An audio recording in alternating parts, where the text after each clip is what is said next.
Hello दोस्तों, कैसे हैं आप लोग।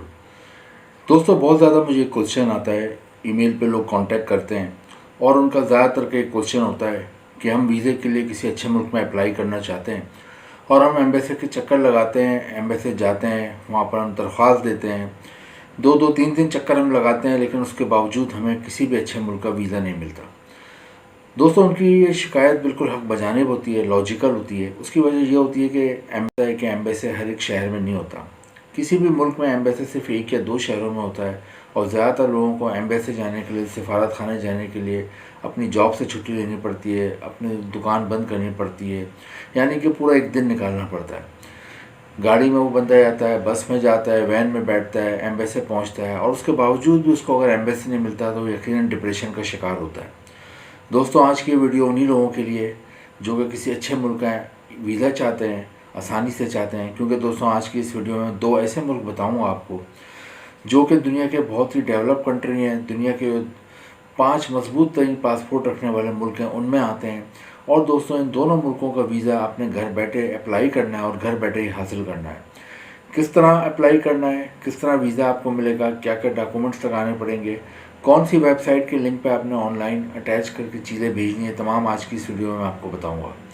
दोस्तों, इन दोनों मुल्कों की अहमियत का अंदाज़ा आप इस बात से लगा सकते हैं कि एक मुल्क का जो पासपोर्ट है नंबर 5 पे रैंक करता है, एक मुल्क का पासपोर्ट नंबर 6 पे रैंक करता है। यानी कि दुनिया में 200 के करीब कंट्रीज़ हैं टोटल, उनमें से नंबर 5 और 6 के मजबूत तरीन मुल्क हैं, उनमें ये दोनों मुल्क आते हैं, जो कि एक बहुत बड़ा एडवांटेज है।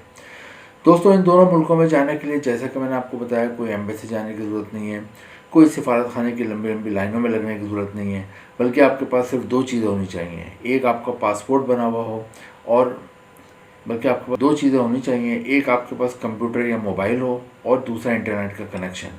अगर आपके पास इंटरनेट का कनेक्शन है और आपके पास एंड्रॉयड मोबाइल है या आपके पास कंप्यूटर है, तो आप अपने घर बैठे आराम से अप्लाई कर सकते हैं। दोस्तों, अप्लाई करने से पहले 4-5 चीज़ें आपने स्कैन करा के अपने मोबाइल या कंप्यूटर जिससे भी आप अप्लाई कर रहे हैं उसमें सेव कर लेनी है, क्योंकि ऑनलाइन अप्लाई करने में आपको चीज़ें अटैच करनी पड़ेंगी।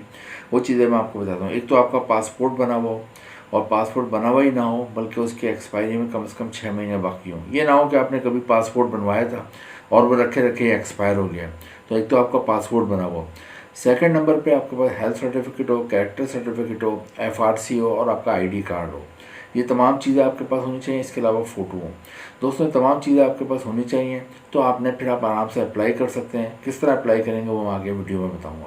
लेकिन हम पहला मुल्क देखते हैं। जैसा कि मैंने आपको बताया, 2 मुल्कों के बारे में बताऊंगा, तो हम पहले मुल्क की तरफ चलते हैं, जिसका वीज़ा आपने अपने घर के ड्राइंग रूम से बैठ के अप्लाई करना है और घर के ड्राइंग रूम में ही आपने उसका वीज़ा वसूल करना है। दोस्तों, ये मुल्क यूरोप में आता है। ये दुनिया का बहुत ही ताकतवर मुल्क है, बहुत ही तरक्की याफ्ता मुल्क है। एजुकेशन की लिटरेसी रेट इधर तकरीबन 99% है। और दोस्तों, इस मुल्क का ये पासपोर्ट है दुनिया में 5वें नंबर पर रैंक करता है। जैसा कि मैंने बताया, 200 के करीब मुल्क हैं और उसमें 200 में से नंबर 5 पे मजबूत तरीन पासपोर्ट पे रैंक करना बहुत बड़ी बात होती है। इस मुल्क के शहरी होते हैं, इस मुल्क के सिटीज़न होते हैं, वो दुनिया में 170 से ज़्यादा मुल्कों में वीज़ा फ्री या वीज़ा ऑन अराइवल जा सकते हैं। दोस्तों, जिस मुल्क की मैं बात कर रहा हूँ, इस मुल्क का नाम है आयरलैंड।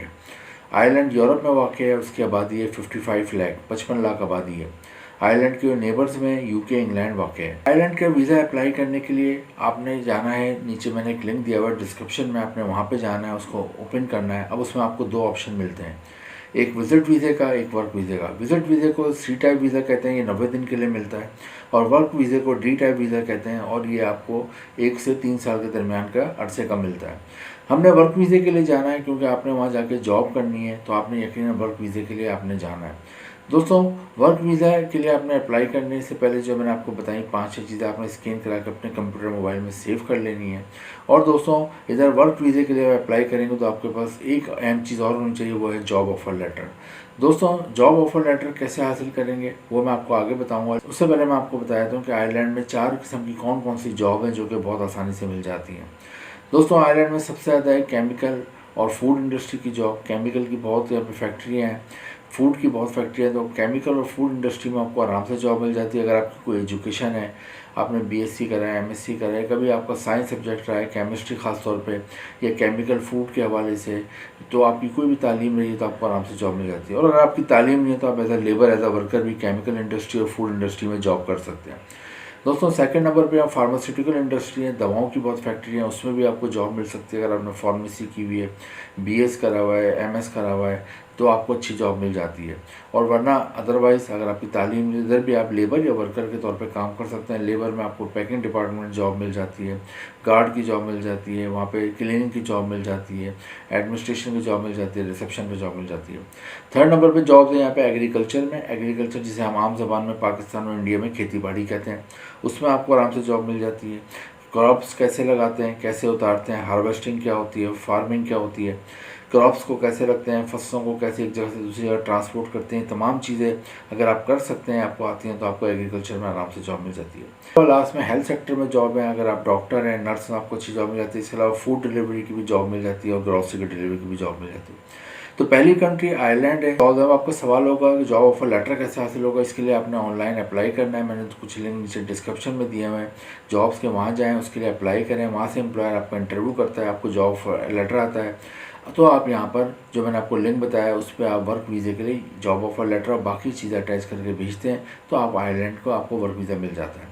सेकंड मुल्क की तरफ आते हैं। इसका वीज़ा भी आपने घर बैठे हासिल करना है, कोई अपना एम्बेसी की ख्वारी नहीं करनी, कोई एम्बेसी का चक्कर नहीं लगानी। दोस्तों ये मुल्क भी बहुत तरक्की याफ्ता मुल्क है और इस मुल्क का जो पासपोर्ट है वो नंबर 6 पे रैंक करता है दुनिया में मजबूत तरीन पासपोर्ट्स में। और इस मुल्क का नाम है न्यूजीलैंड। न्यूजीलैंड का कैपिटल वेलिंगटन है। यहाँ पे इंग्लिश ज़बान बोली जाती है और यहाँ की आबादी है 50 लाख। दोस्तों न्यूजीलैंड जाना इस वक्त पाकिस्तान और इंडिया के हर दूसरे बंदे का ड्रीम है, क्योंकि इस वक्त न्यूजीलैंड में बहुत ज़बरदस्त सैलरी मिलती है। आयरलैंड मैंने पीछे बताया, वहाँ पे आपको तकरीबन 8 से 9 लाख रुपए सैलरी मिलती है। न्यूजीलैंड में आपको तकरीबन 10 से 12 लाख रुपए पाकिस्तानी रुपीज़ में और तकरीबन 4 से 5 लाख रुपए इंडियन रुपीज़ में सैलरी मिलती है। दोस्तों न्यूजीलैंड जाने के लिए भी आपने कोई, जैसे कि मैंने बताया, कोई एम्बेसी तो नहीं जाना, लेकिन आपने करना क्या है, नीचे एक डिस्क्रिप्शन में लिंक दिया है, वो आपने ओपन करना है, अपने आप को रजिस्टर्ड करना है। और यहाँ पर आपने वर्क वीज़े के लिए नहीं बल्कि आपने विजिट वीज़े के लिए अप्लाई करना है। आप कहेंगे क्यों विजिट वीज़े के लिए अप्लाई करना है? इसकी वजह है कि न्यूजीलैंड ने अलाउ करा हुआ है कि विजिट वीज़े पर अगर आप आते हैं और वहाँ पर आपको कोई जॉब मिल जाती है तो आप विजिट वीज़े को वर्क वीज़े में कन्वर्ट करा सकते हैं। तो ये बहुत अच्छा एक सहूलत है जो न्यूजीलैंड ने दी है। तो यहाँ पर जो लोग जाते हैं वो विजिट वीज़े के लिए अप्लाई करते हैं। जो नीचे लिंक दिया हुआ है उस पर आपने जाना है और जो मैंने पीछे चीज़ें बताई थी, पासपोर्ट हो गया, character certificate, FRC, health certificate, photo, ये तमाम चीज़ें अटैच करके आप विजिट वीज़े के लिए भेजते हैं, तो आपको अमूमन 3 से 6 महीने का विजिट वीज़ा मिल जाता है। समझदार लोग होते हैं, कोशिश करते हैं कि जल्द से जल्द वहाँ पर कोई जॉब की बात डन कर लें। जॉब कौन कौन सी है वो मैं आपको बता देता हूँ। सबसे ज़्यादा जॉब हैं वो हैं यहाँ पर डेयरी और मीट की सनत में। दूध और गोश्त की फैक्ट्रियाँ बेशुमार हैं। जो ड्राई पाउडर हम बच्चों को देते हैं फीडर में या फिर हम चाय वगैरह में यूज़ करते हैं, वो ज़्यादातर न्यूजीलैंड से ही आता है। इसके अलावा पूरी दुनिया में यहाँ से गोश्त की भी एक्सपोर्ट होती है। तो इसकी वजह यह है कि न्यूजीलैंड में गाय, भेड़, भैंस, बकरियाँ, यानी कि जितने मवेशी हैं इस तरह के, वो बहुत ज़्यादा पाए जाते हैं। यहाँ की आबादी 50 लाख है, लेकिन यहाँ पे 4 से 5 करोड़ के करीब गाय, भैंस, भेड़, बकरियाँ और मवेशी पाए जाते हैं। दोस्तों दूसरे नंबर पे जॉब्स हैं एग्रीकल्चर में। न्यूजीलैंड में बहुत ज़्यादा फ्रूट्स होते हैं, बहुत ज़्यादा चेरीज़ होती हैं, बेरीज़ होती हैं, क्रॉप्स होती हैं, तो एग्रीकल्चर में आपको आराम से जॉब मिल जाती है। एग्रीकल्चर में आपको, जैसे कि मैंने बताया, अगर आपको कोई भी काम करने का तजर्बा, जब भी जॉब मिल जाती है, और अगर काम करने का तजर्बा नहीं है खेतों में, उस हवाले से भी आपको जॉब मिल जाती है। फिर होटल और रेस्टोरेंट इंडस्ट्री में जॉब है। उसकी वजह है कि न्यूजीलैंड में बेशुमार लोग टूरिस्ट आते हैं, बहुत ही खूबसूरत मुल्क है। होटल रेस्टोरेंट में हर तरह की जॉब होती है। अगर आप पढ़े लिखे हैं तो आप होटल के मैनेजर, एडमिनिस्ट्रेटर लग जाते हैं, एडमिन में लग जाते हैं। यहाँ पे आप वेयर हाउस इंचार्ज लग जाते हैं, फाइनेंस में अकाउंट्स का काम संभाल लेते हैं। लेकिन आप पढ़े लिखे नहीं तो फिर आप वेटर का काम कर सकते हैं, वेटर्स का काम कर सकती हैं, क्लीनिंग का काम कर सकते हैं, हाउस कीपिंग, रूम सर्विस का काम कर सकते हैं, यहाँ पे लॉन्ड्री का काम संभाल सकते हैं, गार्ड का काम कर सकते हैं। इसके अलावा होटल से एयरपोर्ट, एयरपोर्ट से होटल तक गैस को लाने और ले आने के लिए आप कार भी ड्राइव कर सकते हैं। दोस्तों नेक्स्ट न्यूजीलैंड में जॉब्स हैं वो है कंस्ट्रक्शन के मैदान में। अगर आप सिविल इंजीनियर और आर्किटेक्चर हो तो अच्छी जॉब मिल जाती है। अगर आपकी तालीम नहीं है लेकिन आपको हुनर आता है, प्लम्बर का काम आता है, वेल्डिंग का काम आता है, आपको कलर करने का काम आता है, तो आप जब भी आपको अच्छी जॉब मिल जाती है। और दोस्तों लास्ट में यहाँ पे जॉब है कंप्यूटर IT के मैदान में। अगर आपने सॉफ्टवेयर इंजीनियरिंग किया, हार्डवेयर इंजीनियरिंग किया, कोई डिप्लोमा किया, तो अच्छी जॉब मिल जाती है न्यूजीलैंड में। तो लेकिन न्यूजीलैंड के लिए और आयरलैंड के लिए, दोनों मुल्कों के, जैसे कि मैंने बताया, आपने घर बैठे अप्लाई करना है, घर से अप्लाई करना है, कोई एम्बेसी के चक्कर नहीं लगाना है, कोई एम्बेसी में ख्वारी नहीं करनी है, कोई गर्मी में एम्बेसी की लंबी लंबी लाइनों में नहीं लगना। नीचे दोनों कंट्रीज़ के लिंक दिए हुए हैं अप्लाई करने के, वहाँ जाएँ, चीज़ें अटैच करें, अप्लाई करें, फ्री में अप्लाई करें। अगर आपकी लक अच्छी होती है और आपको दोनों में से किसी भी मुल्क का वीज़ा मिल जाता है, आप वहाँ जाते हैं, सेट हो जाते हैं, तो आपकी आने वाली नस्लों का भी मुस्तकबिल बन जाता है। वीडियो इन्फॉर्मेटिव लगे तो लाइक करें, शेयर करें, चैनल को सब्सक्राइब करें। Thank you.